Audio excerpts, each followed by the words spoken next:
Shabbat Shalom. Shabbat Shalom. Yes. I'm so grateful you're all here. This is the first week in the Hebrew month of Av. The Hebrew month of Av. So this is the second to last month of the Hebrew year. Elul is the last month, the month before high holidays, where every Jewish person, especially the rabbis, kind of start the countdown to the sermon writing for high holidays, things like that. So when we start the month of Av, it's always a kind of precursor to starting the month of Elul. The other thing is we are, at this time, getting ready for Tisha B'Av. Tisha B'Av, if you're from the Ashkenazic tradition, what happened on Tisha B'Av? It's the commemoration of the destruction of the first and second temples. And for those of you who are paying attention to Israeli society, unfortunately, Israel right now is bracing for, will they be attacked by Iran and Hezbollah? And one of the things that they're thinking about is, of course, the Arab world knows our calendar as well. Will they attack on Tisha B'Av, the 9th of Av? So these are things that are weighing heavily on Israelis' minds at this point. But here in America, our hearts are with them as we wait and see. And in the meantime, life is going on in Israel. Let us take a moment to breathe in the peace and the love of Shabbat, that this is a holy and special time set apart from all the awful things going on in the world. And we are here together as one community with different needs, with different reasons we are here. But let's take a moment to breathe in the peace, the joy, and the wonder of Shabbat.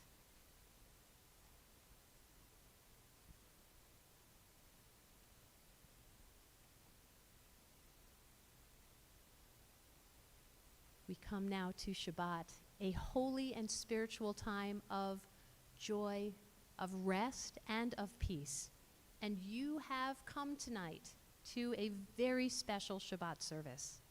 This service is Shabbat with a humanist perspective. What does that mean?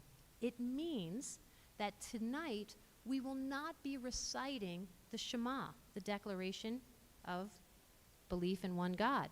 In fact, we will not be declaring a belief in God at all. Now you might say, Rabbi, how can you be Jewish and not believe in God?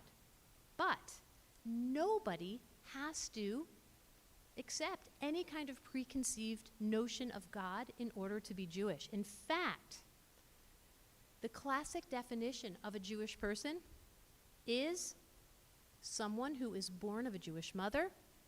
In Reform Judaism, someone who is also born of a Jewish father, or someone who converts to Judaism.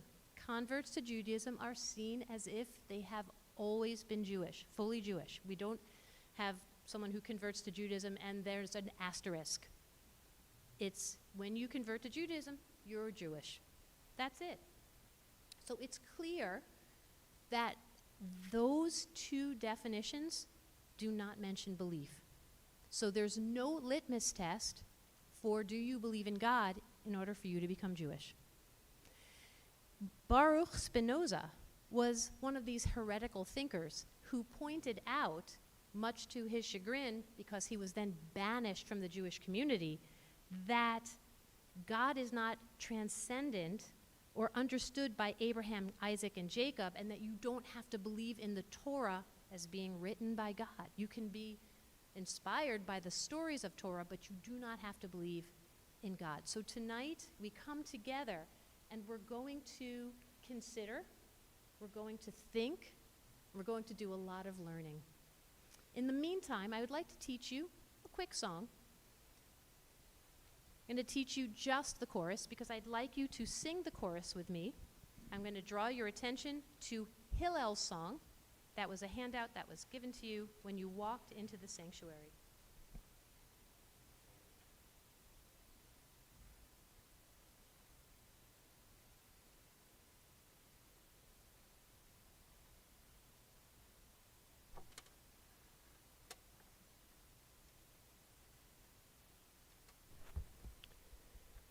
The chorus says in Hebrew, Bimakom she'ein anashim, in a place where there is no humanity.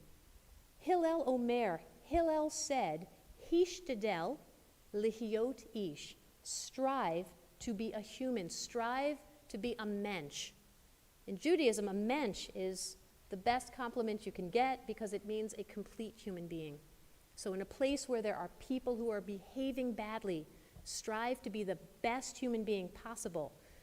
Just like Noah was kind of the best of the worst, and then 10 generations later, Abraham was righteous in his generation.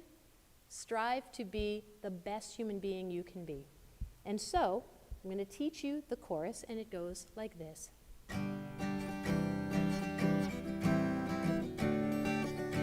Bimakom she'ein anashim, bimakom she'ein anashim, bimakom she'ein anashim, Hillel Omer, Hishtadel lihiot ish. I'm going to have you try that with me now. The bimakom. Bimakom she'ein anashim, bimakom she'ein anashim, bimakom she'ein anashim, Hillel Omer, Hishtadel lihiot ish. It's pretty good. We're going to have an opportunity to sing that together in a little bit.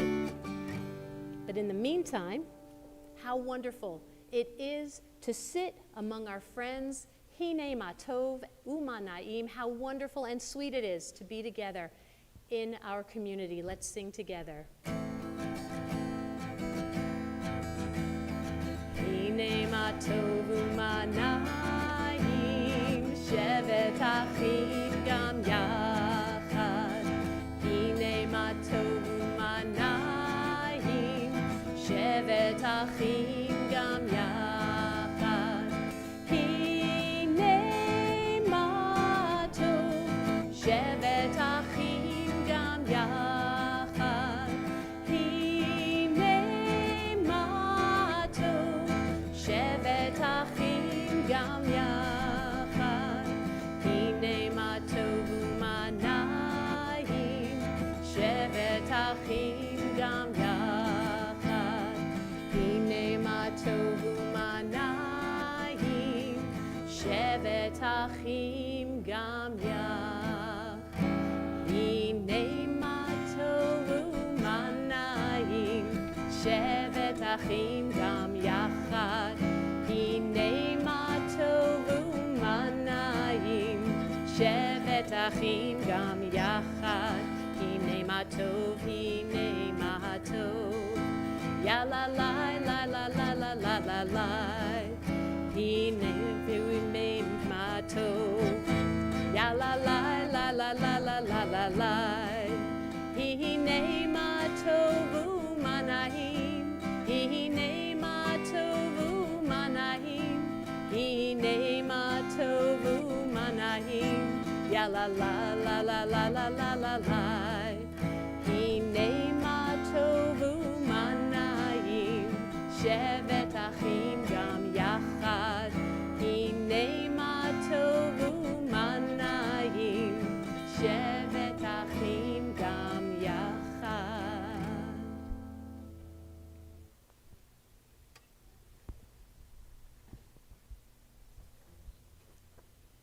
We begin our service.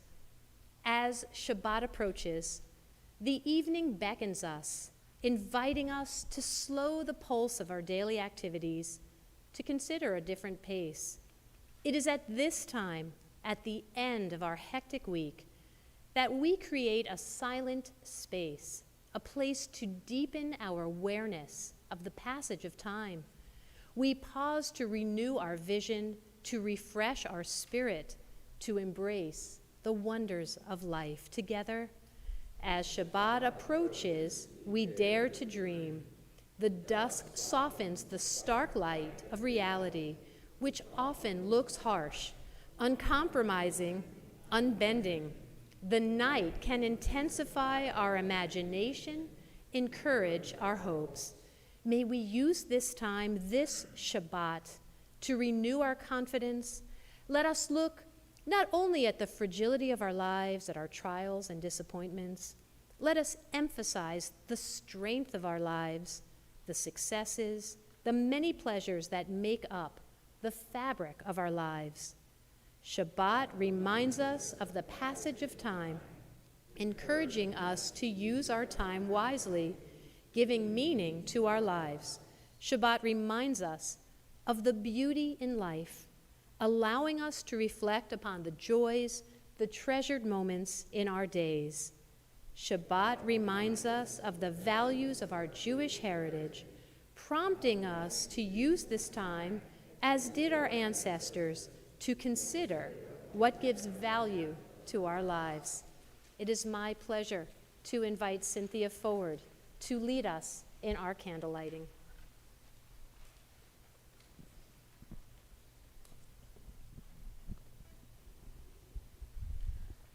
Night seeps up from the ground. Light falls from the stars, distant, icy, ancient beyond all who came before. But the light of the Sabbath is warm. The light of the Sabbath is ours. The light of the Sabbath is of this time, of this place, of lives that know the past only in a dream. As we kindle these lights, we create a place of warmth. As we kindle these lights, we welcome time for reflection. As we kindle these lights, we stake our claim. And while these lights burn, the time is ours. Baruch Ha'or Ba'olam. Blessed is the light within the world. Baruch Ha'or Ba'adam. Blessed is the light within each person. Baruch Ha'or Ba'Shabbat. Blessed is the light of the Sabbath.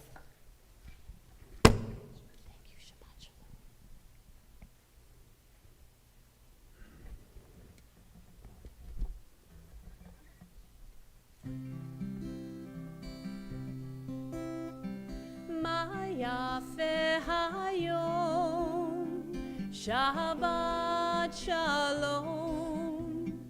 Ma yafe hayom, Shabbat shalom.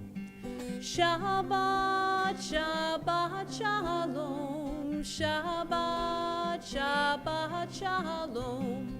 Shabbat, Shabbat shalom.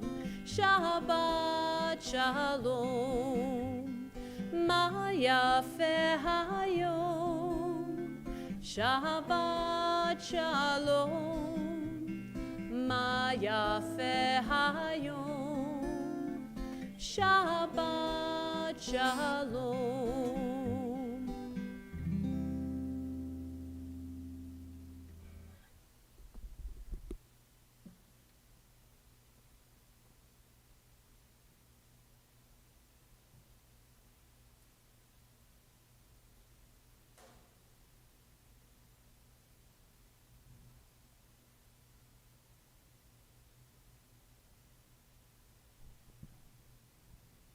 Let the Sabbath be a time for believing in what could be and seeing with new eyes.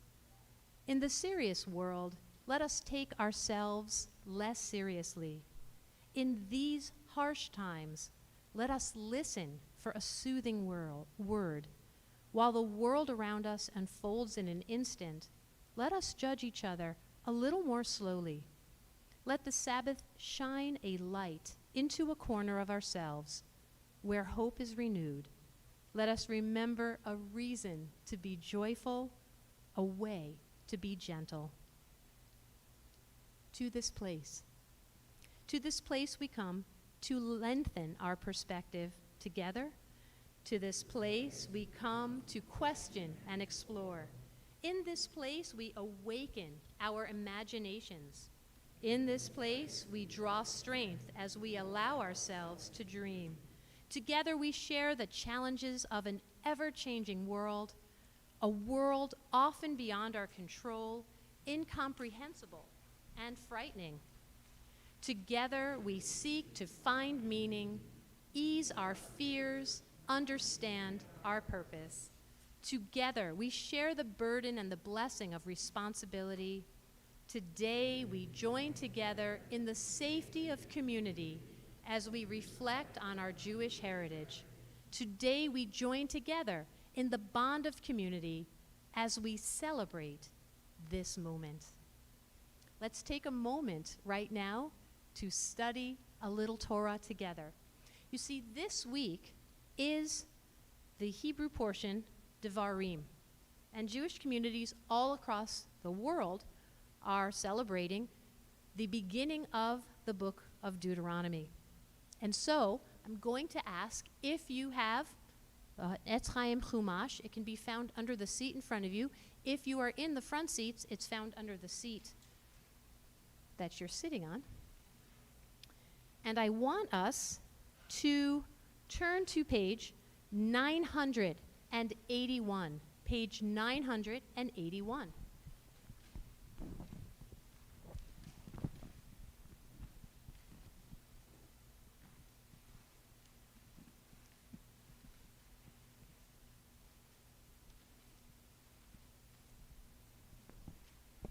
All right, I am going to read from the opening of the book of Devarim, the book of Deuteronomy. And it says, "These are the words that Moses addressed to all Israel on the other side of the Jordan." This is the side where they hadn't entered the land of Israel quite yet. "Through the wilderness in the Arava, near the Suf, between the Paran and the Tophel, Laban, Hazeroth, and Dizahav." Okay, where are all these places, and why are they listing them? Well, it's okay if you don't know. I didn't know either, so I had to go and look it up. What are all those places? All those places are listed where the Israelites encamped or traveled during their journey through the wilderness. So for those of you who play Pokemon, it's sort of like these are Pokestops. Okay, none of you play Pokemon. Fine, just me. All right, that's all right. I'm good. I admit it. But how many of us have been to some place where we sent a postcard? Yes, these are postcards. But there's one place that stuck out that was very interesting to both the rabbis and then, of course, to me as well. La Briut, bless you. And that place was Dizahav.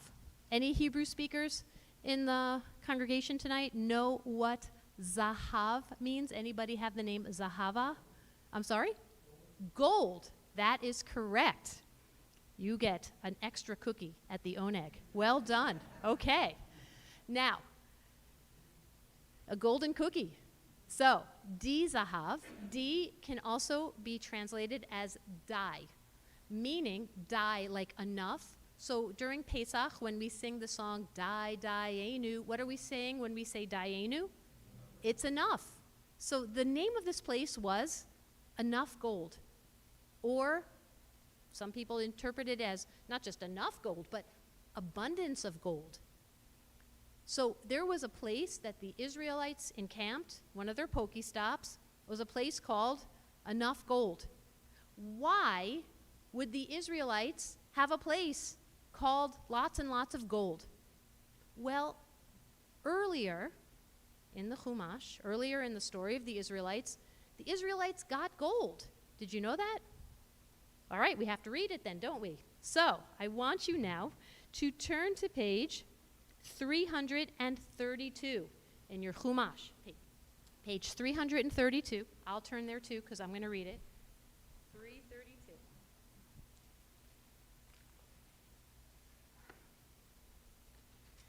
And I want you to turn to Exodus 3:22, where it says, "Each woman shall borrow, I'm putting that in quotes, from her neighbor and the lodger in her house, objects of silver and gold, and the clothing, and you shall put these on your sons and daughters, thus stripping the Egyptians of this gold." So God commands the Israelites to go and plunder the Egyptians' gold because they're borrowing it. It's like a little payment for all those years of slavery, right? Just a little.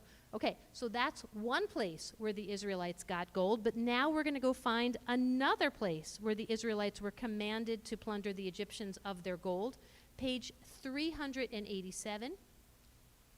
Let's turn there together, and I'm going to read you another, where it says in Exodus 12, verse 35 and 36, it says, "The Israelites had done Moses' bidding and borrowed from the Egyptians objects of silver and gold and clothing. And the Lord had disposed the Egyptians favorably toward the people, and they let them have their request of their silver and gold. Stripped the Egyptians." So the Israelites really did have Dizahav. They had plenty of gold because they had taken it from the Egyptians before they left. Yes. That is correct. And you get a cookie at the Oneg as well. These were the ways that the biblical authors foreshadowed the building of the golden calf. Because you can't build a golden calf if you don't have how you got the gold in the first place. Now, the Torah doesn't tell us how they got the dolphin skins, the acacia wood, and all the other goodies they got, but I'm going to assume that was part of the stuff that they plundered. If the Egyptians didn't have Tupperware or gold, they took the dolphin skins. You know what I'm saying? That's a story for another day. Okay, so here they are, and they have gold. But the sages have a problem with this because they say the Israelites got too much gold. And that is actually why they built the golden calf. The rabbis liken it to a midrash. A midrash is a story about a story in the Torah. This is not in the Torah, but I'm going to tell you what the rabbis said. And they said, it's like a wealthy man who had a son. And he suckled his son and gave him food and water and all the money the son desired, and took a purse filled with gold, put the purse around the son's neck, and placed the son at a house of ill repute at the front of a brothel. And then was shocked when the son sinned. And the rabbis say, God took the Israelites out of Egypt, gave them all this gold, parted the Red Sea, gave them the Torah, gave them manna and water and everything they could want, and then was shocked when the Israelites built a golden calf. But did God enable the Israelites too much? It's a thought. I want you to be thinking about this at the Oneg. We can discuss that over your extra cookies. Remember, these are Torah stories, but why would Deuteronomy start with Dizahav, too much gold, if not to remind us that we have to walk a fine line between helping someone and enabling them? And that we have to understand that we cannot help someone do something that they should be able to do for themselves. I'll give you one more story. And that story is the story of the butterfly.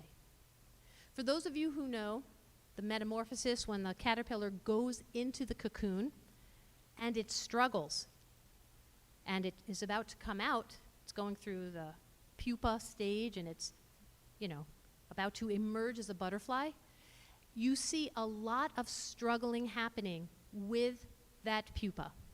And you might be inclined to help the butterfly by cracking open that cocoon, thus releasing the butterfly before a scientific thing happens, which is from the actual struggling of the butterfly inside that cocoon, it creates dust that falls on the butterfly's wings. And if the butterfly does not go through the process of struggle, that dust does not fall on the wings, and that butterfly will not be able to fly. So the Struggle is for the butterfly to be able to emerge from the cocoon and fly. And if we open the cocoon before the butterfly has gone through the struggle, the butterfly will never fly. So, this Torah portion this week reminds us the difference between helping and enabling. And always remember that in order for someone to fly, sometimes they have to be allowed to go through the struggle. Hard as it is for us to watch, that is the lesson.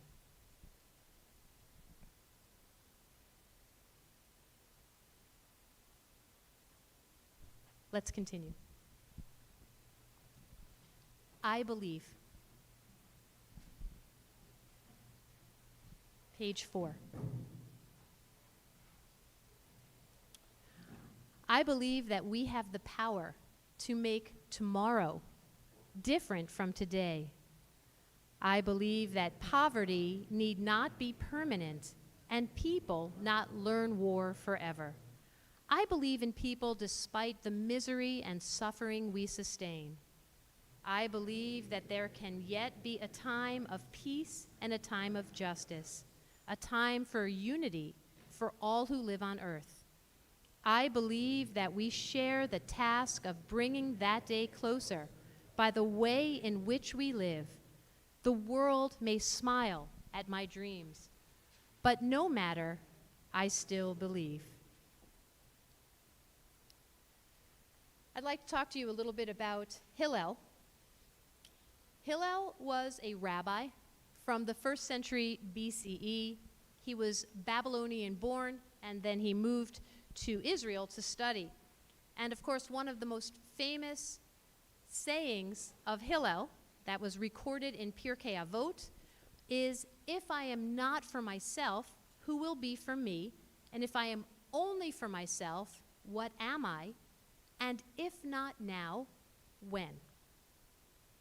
Hillel the elder had a friendly adversary who was his equal, Shammai. Very good. 2 cookies for you, Alan. And Shammai was a native of the land of Israel, about whom little was known except he was a builder. And both of them lived during the reign of King Herod, which was an oppressive period in Jewish life during the time because the Romans occupied the land of Israel. Shammai was concerned that if the Jews had too much contact with the Romans, the Jewish community would be weakened. And so his attitude was reflected in a stricter interpretation of Jewish law, whereas Hillel was more go with the flow. And Hillel had won most of the arguments in the Torah, although all of the arguments that Shammai made were still recorded as minority opinion. So Hillel won all the arguments except 3 in the Talmud, but they recorded all of the minority opinions to show that they sure did consider Shammai's opinion. So you might say, okay, Rabbi, give us an example. All right, here's an example. They were arguing, Hillel and Shammai, over how to light the Chanukiah during Hanukkah. Well, how do you light it? Well, the house of Shammai said, on the first night, light all 8 candles, and every night, light 1 less candle. Hillel said, no, let's light 1 candle on the first night and increase the light every night, because we should never be diminishing the light in the world. We should always strive to increase the light. So that was Hillel, and he won. But if you want to be counterculture, this time, this Hanukkah, you can light all 8 candles the first night and decrease. It's up to you. I won't judge. I don't think Hillel would judge either. Now, Hillel and Shammai did not differ on many issues of Jewish law, but their disciples were often in conflict. There was a lot of conflict between the 2 houses. So what did Hillel and Shammai do? They encouraged the 2 opposing houses to intermarry with one another and bring peace through having wives from the opposite house. Now, I think that would cause more strife, right? Like, that's like a Democrat remarrying a Republican, maybe, you know? On the other hand, what it seemed to do was it brought more peace and understanding because everybody had to consider somebody else's opinion. So Hillel and Shammai were very wise people. And so I wanted to introduce you tonight to a little bit of Hillel, because Hillel was the first person, supposedly, who reminded everyone what is hateful to you, do not do to someone else, which later became interpreted as the Golden Rule, but it was pretty golden before it became the Golden Rule. It was from Hillel. And so, another story that is told about Hillel is a non-Jew came to Hillel and said, "Tell me everything about your Torah while standing on one foot." And that's when Hillel said, the whole Torah is commentary. Now go and learn it. That when you study Torah, it leads you in the right way to go. And so I want to sing with you this song that we learned when we first came in, called Hillel's Song, a little ditty written by a band called Matovu. I love this song, and I'll take any opportunity to sing it, and I hope you will sing it with me when you know the chorus.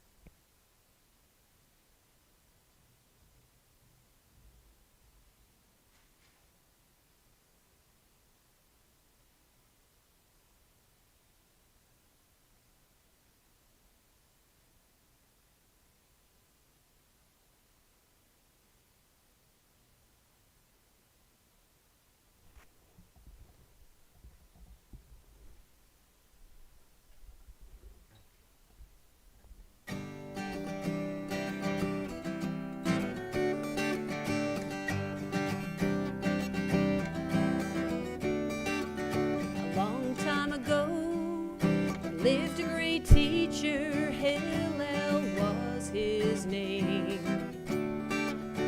People would ask him all kinds of questions, his wise answers brought him fame.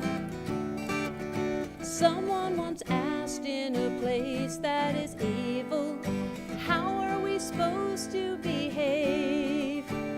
Hillel thought for a moment, he pondered the question, and this is the answer he gave.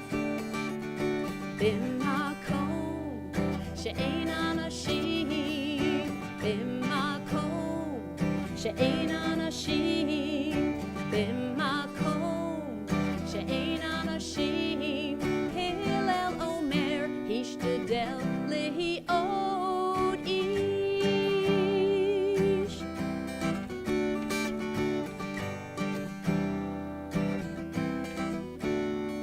Where people are acting inhuman, Hillel said we must strive to be human.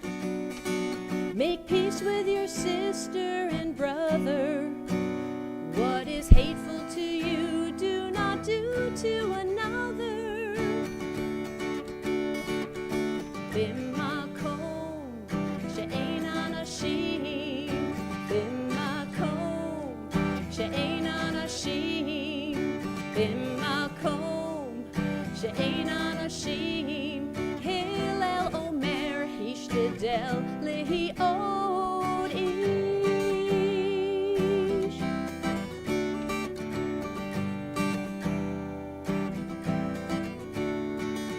So many questions, not enough answers as we travel along the road. But if we remember the words of wise Hillel, we will always know which way to go. When we find ourselves in a place that is evil and we don't know how to behave, if we stop for a moment and ponder the question, we'll remember the answer he gave. B'makom she'ein anashim, b'makom she'ein anashim, b'makom she'ein anashim. Hillel omer Hishtedel lehiot Hillel Omer, Hishtedel lehiot Hillel Omer, Hishtedel lehiot ish.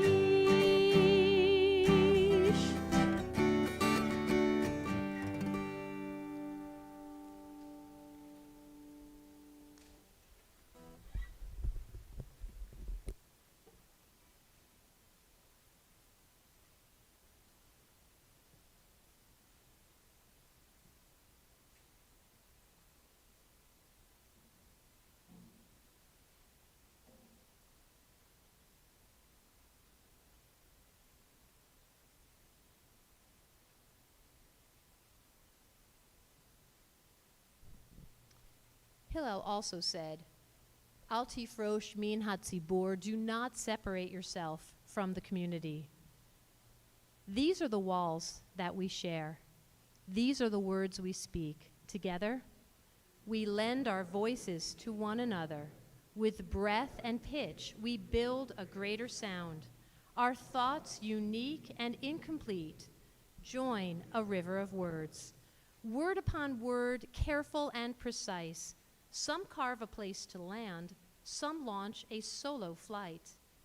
Words and rhythms, silence and song, one's resolve is another's rage.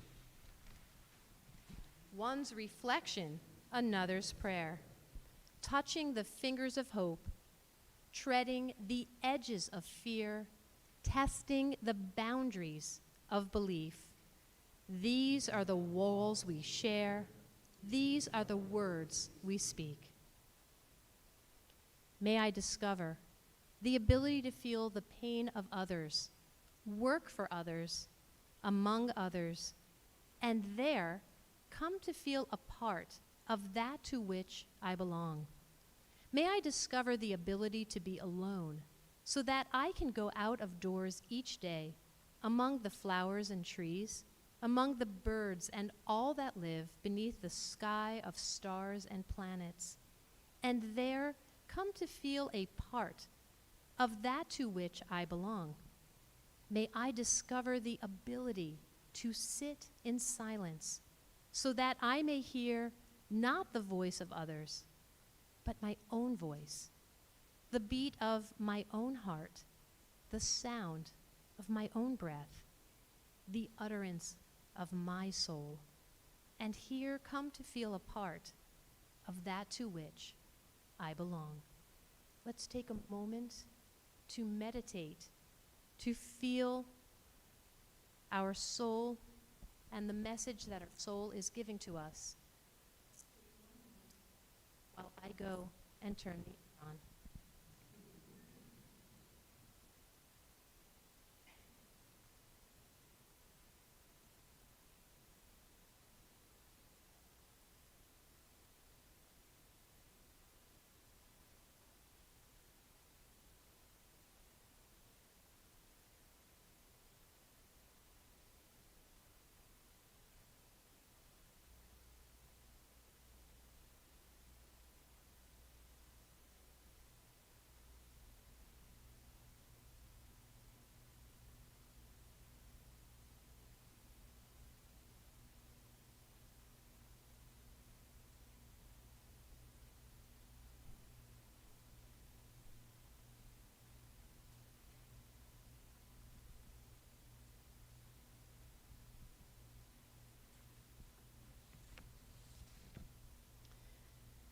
I hadn't even started my sermon yet, and I saw a lot of you nodding off, so I knew we had to cool down the congregation a little, just because I was having my own personal vacation up here. I thought maybe you might have been too. I didn't know.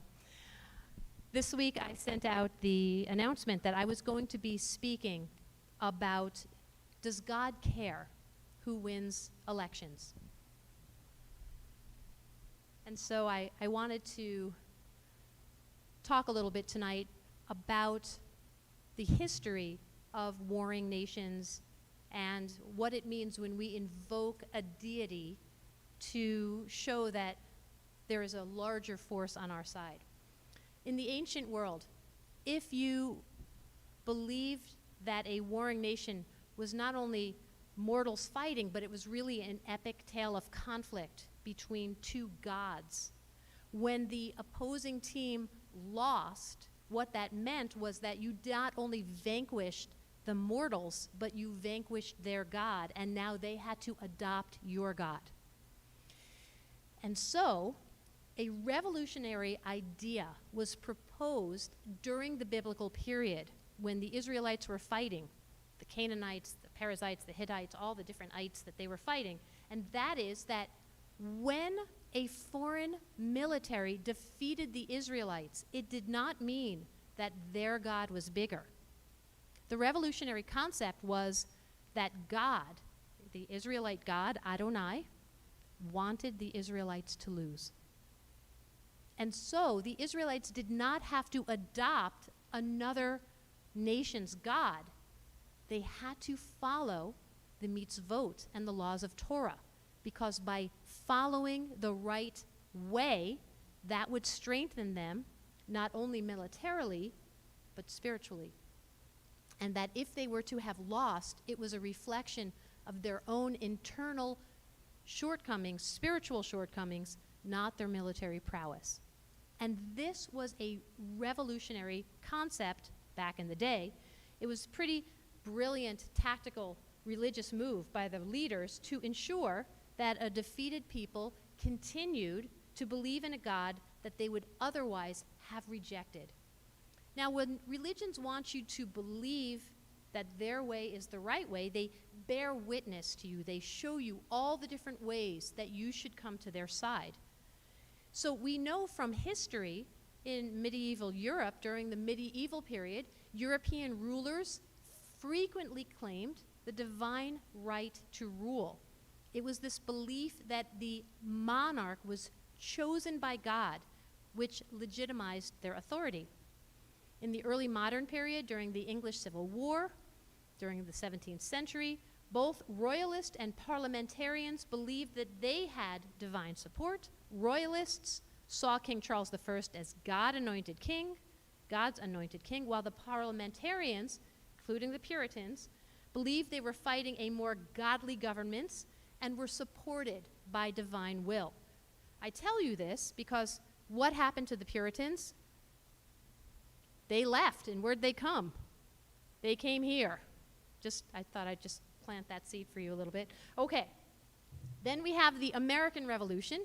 In the American colonies, some of the early Americans believed that their struggle for independence was guided by divine providence. Like leaders like George Washington saw their success as evidence of God's favor. And, of course, the American Civil War, both the Union and the Confederate sides in the American Civil War claimed God's support for their causes. The Union believed that they were preserving the nation and ending slavery, while the Confederacy believed that they were defending the way of life and their interpretation of biblical principles. Why am I giving you all this historical background? Because I want you to see that the more things change, the more they stay the same. Now, a couple of months ago, I was at the ONAG table. Carol, I believe you asked me a question, and the question was, how do we know if something is God's will? And I said, that's a great question. And David, you were sitting at the table too. Do you remember what the answer I gave? It's okay if you don't. I'm going to tell you now. So, the answer is, no, that was last week. No, this is 8 months ago. 8 months ago, I said, are you ready? For all of you who are over age 55, answer this jingle. My dog's bigger than yours is, my dog's bigger than yours. My dog's bigger because he eats kennel ration. My dog's better than yours. All right, so for those of you who have no idea what I'm talking about, that was a jingle that came out in the 1970s. It's maybe 5, but that's the power of marketing, folks, okay, just so you know. And kennel ration was created by the Chappell brothers in 1922, and they hired excellent marketing people because 50 years later, course, they're not around anymore, but just the jingle, still here, okay? When you want to create a product, you either create a product that's just really good and you say, hey, my product is good, or you say, my product is better than yours. And here's why. And so, when we want to create a reason that a candidate is better, we invoke God. And we use the Kenneration marketing. My candidate is better than yours because God favors this candidate. Now, this begs the question, is this about God? Now, I'm sure you've heard, does God interfere with elections? Does God interfere with football games, Olympics, right? I mean, each person is praying to do their best, but I'm not sure that God intervenes. You might have a different opinion, that's okay. I want to just share with you a couple of historical times when God was invoked. In 1928, Al Smith ran as the Democratic presidential candidate. Al Smith goes down in history because he was the first Roman Catholic to run for president as a major party nominee. He lost, scholars suggest, because of religious prejudice, and it was not for another 30, 40, 50 years, 40 years. Who was elected? John F. Kennedy, yes, who faced similar problems when he ran for president and have to give many assurances that even as a Catholic, he believed in church and state, so his Catholic belief would not be imposed, if you will, the way he would rule the country. Anybody remember a couple of years ago, Obama was accused of being a Muslim? Okay, so he faced a manifestation of an old tactic, which is, my religion is better than yours, so vote for the Christian, not the Muslim. That was what was invoked. This tactic was invoked during senatorial campaign when Elizabeth Dole accused her opponent of being, quote, accepting money from godless Americans. Now, her opponent, Kay Hagan, released a commercial where she said that she did indeed believe in God and that her faith guided her life. And her commercial ended with the line, my campaign is about creating jobs, fixing our economy, not bearing false witness against other Christians. Who won? Kay Hagan. And it said that she defeated the Republican defendant, Senator Elizabeth Dole, in North Carolina, because when Dole questioned Hagan's credentials, Hagan was always able to come back and defend her faith, reminding voters that she taught Sunday school and served as a church elder. But all of this makes me very uncomfortable because we should not be using the litmus test of religious belief to say whether or not a candidate will be good or whether or not God is on the side of a candidate.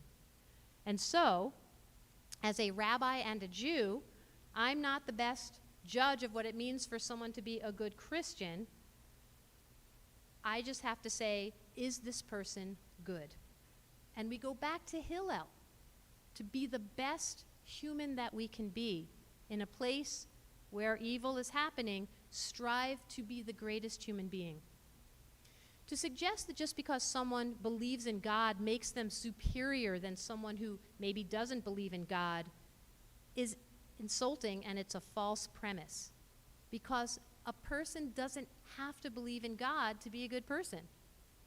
So I wanted to take 5 minutes to do a little Sally Jesse Raphael and to hand the microphone to anyone who wants to make a comment, ask a question, or even argue with me. It's a very brave thing that I'm doing, by the way. But does anybody want to make a comment about anything that I've mentioned in my sermon, or even anything that we've done here tonight? Oh, Langston, I'm so glad that you are brave to. Well, you mentioned God and you mentioned elections and everything else. So people will say, God bless America, and do unto others you and they still will discriminate and keep you back if they can. So how does that work? I think, unfortunately, fundamentally, people are made to be hypocritical. And our job is to overcome our internal hypocrisy and to at least admit that it exists within ourselves. I think our problem is we try to deny that we are prejudiced or not prejudiced and not hypocritical. I think we have to start with what are our biases and work from there. But that's an excellent question, by the way. Anyone else want to make a comment? Thank you. Does the dollar bill remind us every day that we trust in God? Yes, I love that. But here's the problem, and that's an excellent point. The dollar bill says, in God we trust, but it's backed by what? No, it's backed by nothing. Because in the 70s, our fine President Nixon unhooked the gold standard from the dollar. So, we trust in God, but in the olden days, we guarded Fort Knox. And today, unfortunately, we can print as much money as we want, and that's part of why our financial system is broken. Something for another sermon for another week. Excellent comment. Thank you for the idea. Stay tuned. All right, one more comment. Yes, thank you.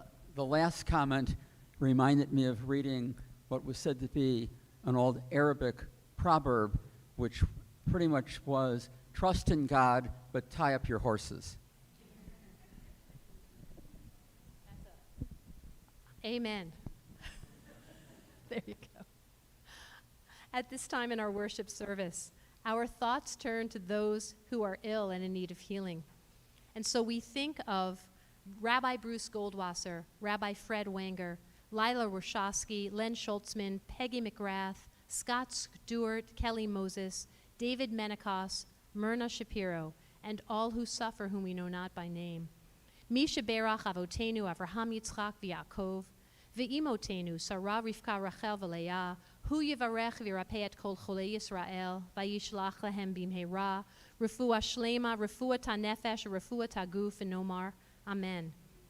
May the one who blessed our ancestors, Abraham, Isaac, and Jacob, Sarah, Rebecca, Rachel, and Leah, heal all who are stricken. May they be restored to health and to vigor, and may they be granted health of body, health of spirit, and of mind. And let us say together, Amen. Let's go ahead and turn to page 8.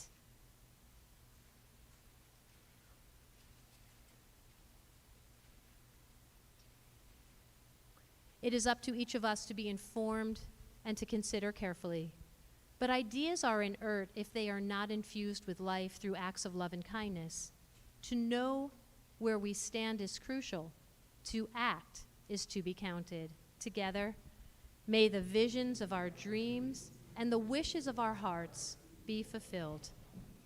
At this time, I'm going to ask our Vice President and representative of our board, Rick Schoenfield, to come forward and offer a few remarks.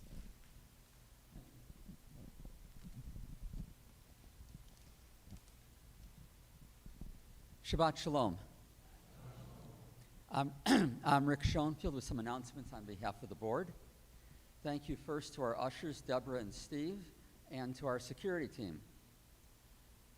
Registration for High Holidays will open later this month. Please check out mycec.org/HH for more information on our services, or grab a copy of the service list in the lobby. Please invite your friends to welcome Shabbat with us on Friday, August 23rd at Shabbatapalooza. This free festival will include bounce houses, bubble making, wine and scotch tasting, food from Texas Roadhouse, Billy Brick's Pizza, and Simon's Restaurant, plus dessert from Kona Ice. We will have a Kiddush Club service before and a Shabbat service after the main festivities. Visit mycec.org//summer to learn more. If there's a more exciting way to open Shabbat, we've certainly never heard of it. For more information on our upcoming events, please check out our weekly happenings email. And also, please join us after services for a wonderful oneg, and I understand cookies are being served. Shabbat Shalom. The cycle of life unfolds. Just as we rejoice in new life, we mourn its final ending, the inevitable death of those whose lives have touched ours. Tonight we join with others as we say aloud the words which help us to recall those we have lost. We remember the moments we have shared, the laughter and the tears, the beauty and the pain. Inevitably, as our lives intertwined, as we have touched one another, we have been influenced, changed, enriched by their presence. And so as we mourn their loss, we celebrate their life. Thus the cycle continues, their lives forever marking the continued unfolding of our own. At this time in our service, we remember with tremendous love Molly Bergen, sister of Harriet Heisler, Harry Simpson, father of Harvey Simpson, Max Zuckerman, grandfather of Brett Blatcher, Eva Retzky, grandmother of Joanne Gallagher, Joseph Schmitz, father of Ellen Gossage, Lee Alterman, grandmother of Andrea Alterman Lax, Florence Lair Glixman, aunt of Judy Stein, Abraham Dorfman, and the mourner is Beth Spenadel, Isidore Apple, father of Jeffrey Apple, Bernice Finkel, mother of Stephen Finkel, Judy Goldberg, mother of Kathy Goldberg, Emil Gidali, grandfather of Karen Settler, Mildred Stack, grandmother of Lisa Stack, great-grandmother of Cameron Trable, Mildred Bogalub, grandmother of Philip Bogalub, Samuel Simon, father of Freda Unaganst, Adrian Ellsberg, friend of Robert and Judy Stein, Esther Frankfeder, mother of Alan Frankfeder, Sarah Blumen, sister of Lila Warshawski, Fred Haber, husband of Joyce Haber, Irene Lederhausen, grandmother of Rebecca Cantor and Alexandria Lederhausen Nabavian, Sharon Samuels, wife of Stephen Samuels, mother of Michael Samuels, Frances Rosenberg, mother of Paul Rosenberg, Shirley Cohen, grandmother of Erica McQueary, Elliot Palace, uncle of Barbara Tischler, Frida Smith, sister-in-law of Jacob Pollock and Bradley Eagerman. We also mourn the recent passing of Elwood Frederick Bryan, brother of Mary Jo Bryan Wolski, and Ira Copeland, brother-in-law of Craig Mandel. Zecher Tzadik Livracha, may the memories of good people bless our days, as together we recite Kaddish Atom, the Mourner's Kaddish, which can be found on page 9. Will the congregation please rise? Yitgadal v'yitkadash shemei Rabbah, v'alma divrach chirutei v'yamlich malchutei, b'chayechon uv'yomechon uv'chayei dechol Beit Yisrael, ba'agalal uv'izman kari v'imru amen. Yehei shmei Rabbah mevorach, leolam olmei almaya. Yitbarach v'yishtabach v'yitpa'ar v'yitromam v'yitnaseh v'yithadar v'yitalev v'yitalal shemei dekudasha barichu le'ela min kol birchata v'shirata tush bechata v'nechemata da'amiran bi'alma v'imru amen. Yehei shlama rabba min shemaya v'chayim aleinu v'al kol Yisrael v'imru amen. Osei shalom bimrumav, hu ya'aseh shalom, aleinu v'al kol Yisrael v'imru amen. Please be seated.